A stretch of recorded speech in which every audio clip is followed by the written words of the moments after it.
Hello guys, today we'll be talking about loops in JavaScript. A loop is a block of code that performs a specified action repeatedly until a certain preset condition returns false.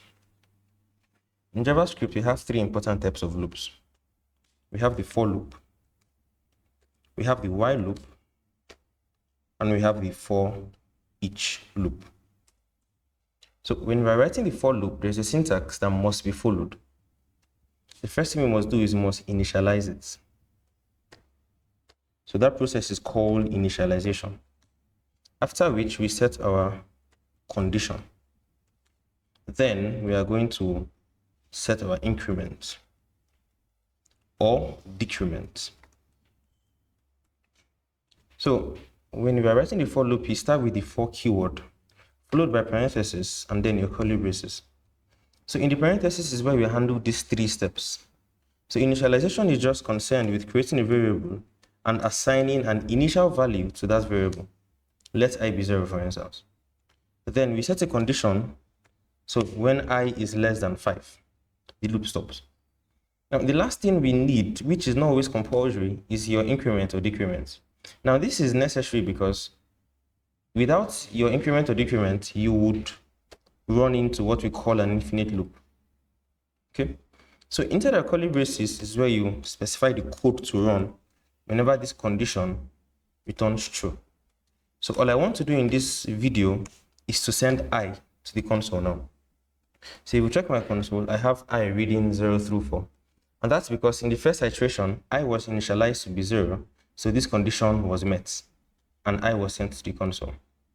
Then because of the increment, I was then increased by 1, making I 1 in the second iteration. And 1 was also sent to the console. Now this kept on happening until I became 5 and this condition returned false. And that's how the for loop works. Then the next loop we'll look at is the while loop. Now the while loop follows a similar syntax, but there are a few changes to that. The first change is our initialization in the while loop is done outside of the loop itself. Let j be 0.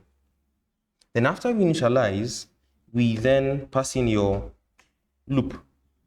And inside the parentheses is where we pass in our condition. So while j is less than 5. Then just like we did in the for loop, we pass in the code to run. So I'm sending j to my console.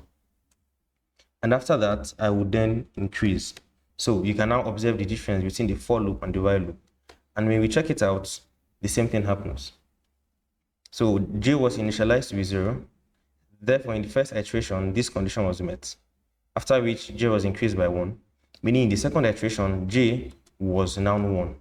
And this kept on happening once again until j became 5 and this condition returned false. Then the loop stopped running. Then the last loop we'll be looking at is the forEach loop. So the forEach loop would always work on an array in JavaScript. So I want to create an array now of users. I'll just give basic usernames, things like Sam, another name like Alice, and another name like John. Okay. So the essence of the forEach loop is to get into the array and iterate through the items in the array. And this is how we do it. You pass in the name of the array, users in this case, then you do a dot for each as a function, just like this. Now the dot for each is going to accept a callback function inside of it. A callback function.